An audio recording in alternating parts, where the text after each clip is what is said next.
does continue to devastate our economy. More than 16 million Americans have now filed for unemployment in just the last 3 weeks.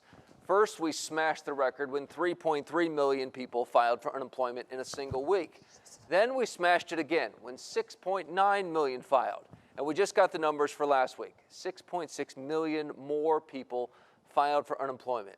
For some perspective, the last monthly unemployment report said there were 151 million Americans on the payrolls. That means our country has lost 10% of the workforce in just 3 weeks. Here in Florida, the Department of Labor reports 5% of workers have applied for unemployment, some of the smallest numbers in the country. But it is more likely that number is completely wrong. We've been telling you for weeks that thousands of people are desperately trying to file for unemployment with little success. And if you can't file, you don't count. So the unemployment numbers in our state are probably much worse. NBC2's Dave Elias found out lawmakers are pushing the governor now to make sure those trying to file at least get back pay.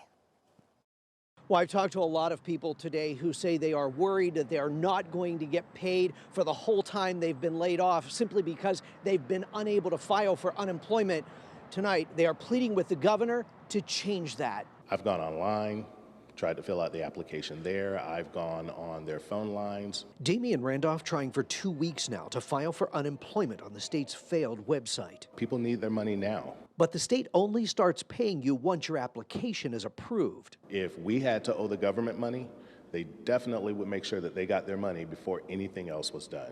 But neither Governor Ron DeSantis nor Ken Lawson will guarantee people like Marsha Brummel will be paid for the entire time they've been laid off. How could it not be fair to make it retroactive? There's people that haven't been able to get on for weeks on end.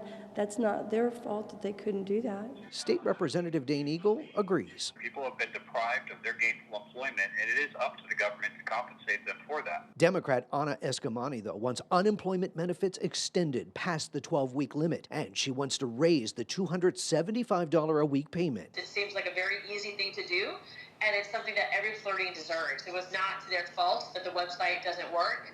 Fearing that it could be weeks before their paper claims are received and approved. That person has needs, and if they've already waited 2 or 3 weeks, then their needs are just going to be worse by the time they start getting some money. The Department of Economic Opportunity claims checks are being sent out, but they wouldn't tell us how many, leaving Randolph this advice for the governor and lawmakers. Don't think about it, let's make it happen. Now, all of this so serious that some lawmakers in Florida are calling for a special legislative session for lawmakers to head back to Tallahassee and fix many of these problems. No sign of that happening yet. In Fort Myers, Dave Elias, NBC2.